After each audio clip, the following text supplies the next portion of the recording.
ACB వలకు చిక్కిన జ్యోతి అవినీతి చిట్టాను వెలికితీశారు అధికారులు. ఓ కాంట్రాక్టర్ వద్ద లంచం తీసుకుంటూ రెడ్ హ్యాండెడ్ గా పట్టుబడ్డ జ్యోతి ఇంట్లో దొరికిన ఆభరణాలు, కోట్ల విలువైన ఆస్తి పత్రాలు చూసి అవాక్కయ్యారు.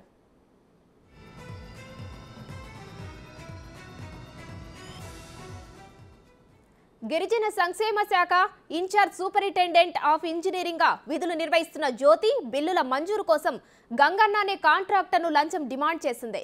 దీంతో కాంట్రాక్టర్ ఏసీబీని ఆశ్రయించడంతో పక్కాగా మాటు వేసిన అధికారులు మాసప్ ట్యాంక్లోని కార్యాలయంలో గంగన్న నుంచి 84,000 రూపాయలు లంచం తీసుకుండగా రెడ్ హ్యాండెడ్ గా పట్టుకున్నారు. అనంతరం ఆమె ఇంట్లో తనిఖీలు చేపట్టగా 65 లక్షల నగదుతో పాటు 4 కిలోల బంగారు ఆభరణాలు, diamond necklace, open plots, agricultural ల్యాండ్లకు సంబంధించిన పత్రాలను స్వాధీనం చేసుకున్నారు.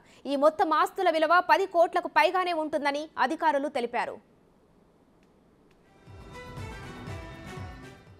ఇక ఈ కిలాడి లేడీ ఏసీబీ అధికారులకు చిక్కిన వెంటనే అనారోగ్యం అంటూ నానా హంగామా సృష్టించింది. గుండె నొప్పి అంటూ నాటకాలు మొదలు పెట్టడంతో ఆమెను హుటాహుటిన చికిత్స కోసం ఆసుపత్రికి తరలించారు. వైద్య పరీక్షలు నిర్వహించిన డాక్టర్లు అన్ని టెస్టులు నార్మల్గా ఉండడంతో ఆందోళన చెందాల్సిన అవసరం లేదని, ఆరోగ్యం నిలకడగా ఉందని తెలిపారు.